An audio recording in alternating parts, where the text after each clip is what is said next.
Alright, so here's the report. The title of this report is going to be Don't Overthink Things. Here goes. This is how I separate myself, how I made my mind more logical than emotional. And don't get me wrong, okay, when I say this, I was born emotional as heck. Whenever I'm around people, especially in school, right, I cried a lot. Because I felt all these energies and emotions from people and surroundings and all that.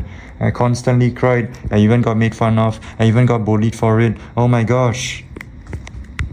This guy is a crybaby, you know, and especially being a boy, a male, you gotta be more controlled in your emotions. You gotta be stoic, you know. It's usually the girls that cry and whatnot, you know. No shade on the girls. I'm just saying because women are more in tune and in touch with the more intuitive and more nurturing, you know, nature versus nurture kind of thing.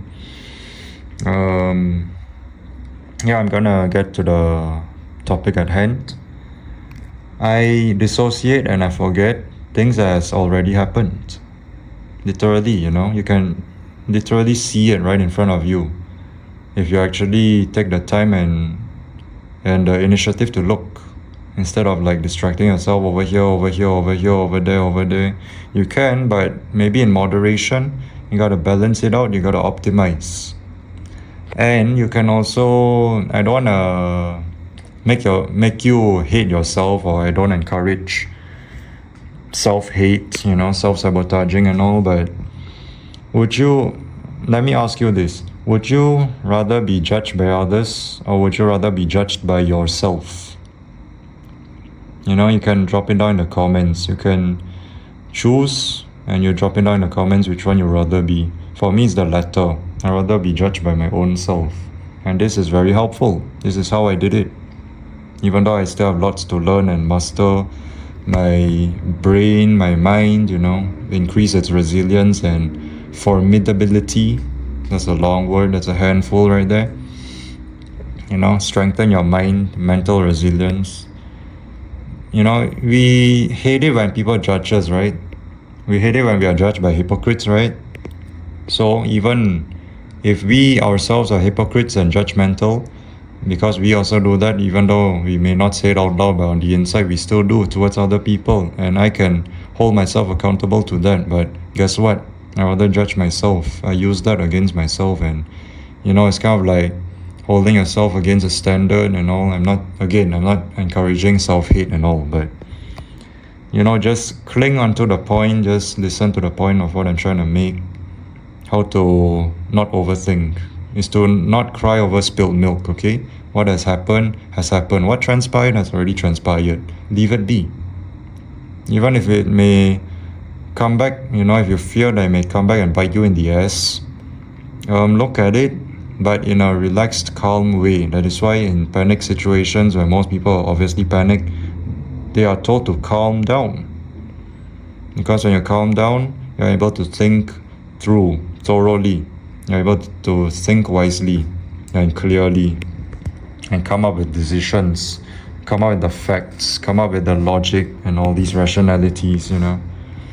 And also, you can, when it comes to decision making, you know, about things that you want to participate in, could be events anywhere, you know, work life or school or whatever, even though those things suck, but I'm just saying, and you don't know what to do and all that, not even those, it's more, you know, it's quite deep, this topic, but I'm going to try and cramp as much because, you know, the typical YouTube 15 minutes.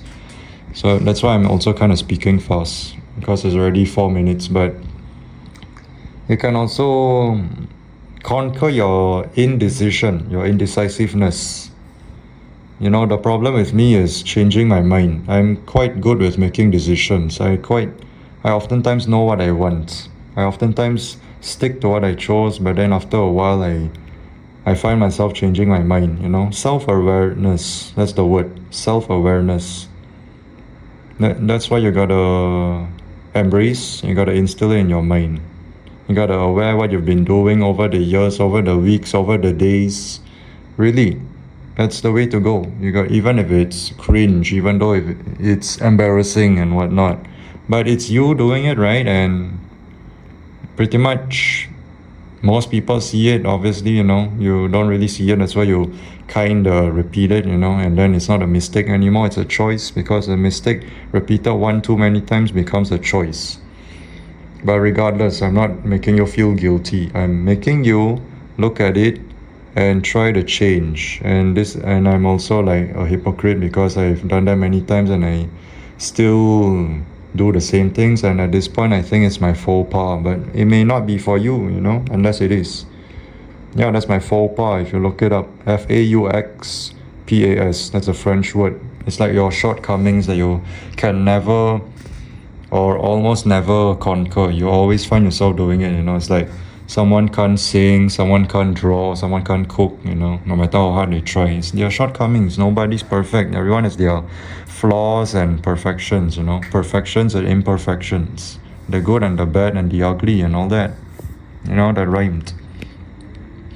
But you gotta be self-aware as heck, you know. You gotta look at all these things. You gotta take into account, you know. You can even write it down if you have like a lot of things going on in your mind, in your life.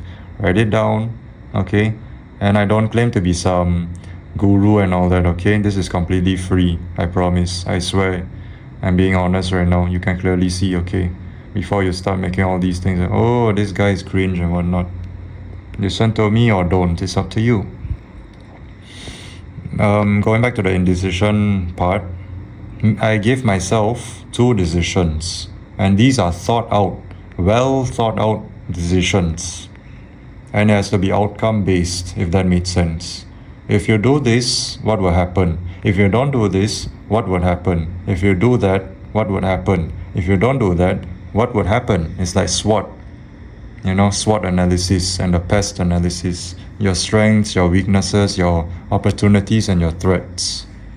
And then the PEST is your politics, economy, something, and T is technology. S is sustainability, if I'm not mistaken, something. Kind of like that. And then you obviously choose the one that is most wise, is most rational, is most logical, and most applicable, and sound, you know, that you're comfortable with. But even if it's not comfortable, because hey, let's face it, you gotta be tough, alright? Even though I don't condone suffering, because a lot of us suffer way too much than we're supposed to, alright? A little bit of suffering, yes, but I don't want to justify suffering overall, because suffering just destroys people, and that will be in another video, you know, a video topic, a lot to cover, a lot of bases and grounds to cover. But 2 decisions, choose the one that is most sound, most logical, most practical to go with, and then you choose it. This is how I did it. This is what I do, you know. And then sometimes you may feel like you're at a crossroads, you're at a dead end, a dead zone, and then suddenly your mind just comes up with more stuff, and then you quickly assemble it. You connect the dots, put 2 and 2 together, and then you come up with a conclusion, you know, a practical conclusion. And then it's dopamine rush, serotonin, oxytocin, and all that, you know, the good feeling good chemicals, you know, at least for me. This is what I do. And I feel so good, you know. And even though like I said, even though it may not be easy and comfortable, you gotta train, you know. It is as good as it gets. Tell yourself that it is as good as it gets. This is as good as it gets, brain, you know. You put it as best as possible. Or maybe it's your brain telling you that this is as good as it gets. It's so hard to say it. This is as good as it gets, you know. And you'll go with it. Okay? Don't cling onto your emotions. I'm not saying separate yourself from your emotions completely, alright? I'm saying balance it. I'm saying don't overthink. I'm saying rationalize, okay? Be logical, practical. That's how you get ahead.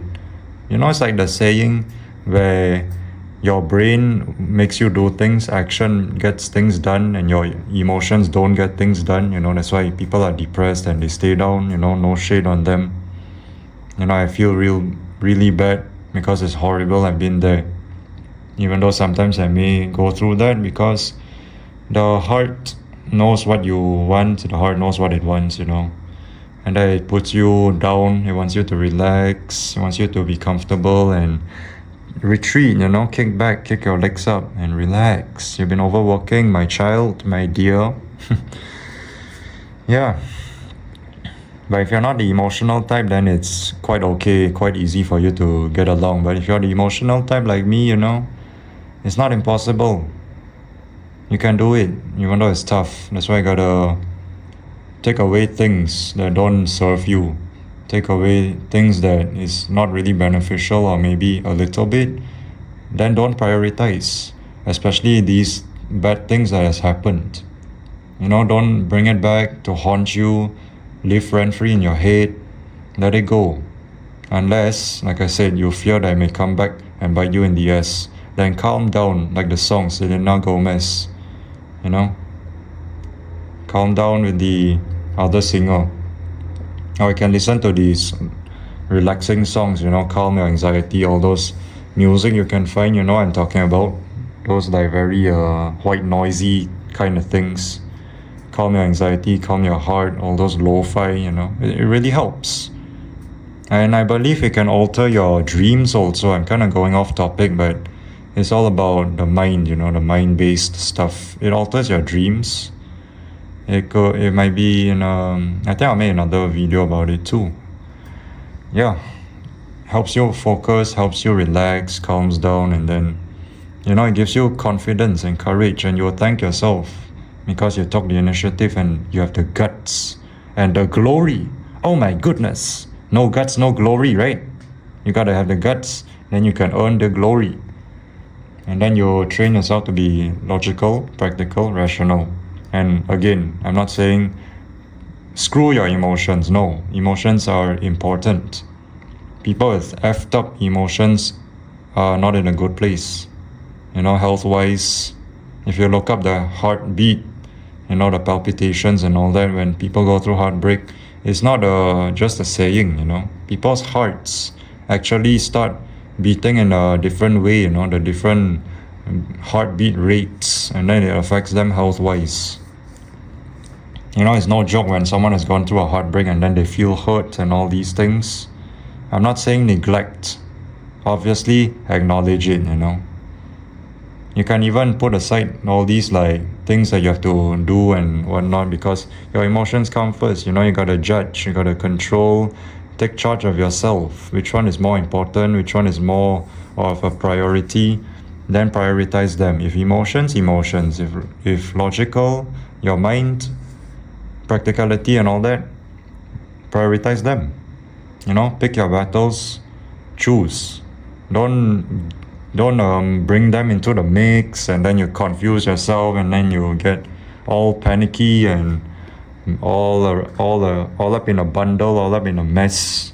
That's why there's the saying, separate your work life and your family life. Work is work, business is business, family is family, because family is the emotions and then the business and work is the mind. You can even put that in many facets in life, not just those two things that I mentioned. Maybe if you're like a bachelor or bachelorette, the single life, would. Yeah, I'm a bachelor, I'm gonna be a bachelor, nothing wrong with that, even if people shame you, alright? Yeah, especially in this continent. Nothing wrong with that. You wanna be single, you wanna be a father, husband, mother, wife, don't want kids and all, it's okay. You can even be together and don't even have a family or kids or whatever. It's fine. You can be boyfriends, girlfriends, husbands, wives. There's a husband, wife, not plural. Okay, it's one partner and all that. That's what I believe in. And yeah, just live on, people. But yeah, this video is gonna be 15 minutes. Separate your logic and your emotions, okay? Don't overthink things. And therefore you'll be more in charge of your emotions. And this is what I have to say. As long as you know the truth, as long as you have the truth, or both, there's absolutely nothing to be afraid of. Use that power, use the opportunity. Use it. Seriously, people. Leverage. Take advantage. Utilize. And as I always say, be you, do you. I'm gonna sign out now. So, yeah. C'est la vie. Live your best life possible and all that. I'm gonna sign out now officially. Adios. Thanks for listening. Mwah.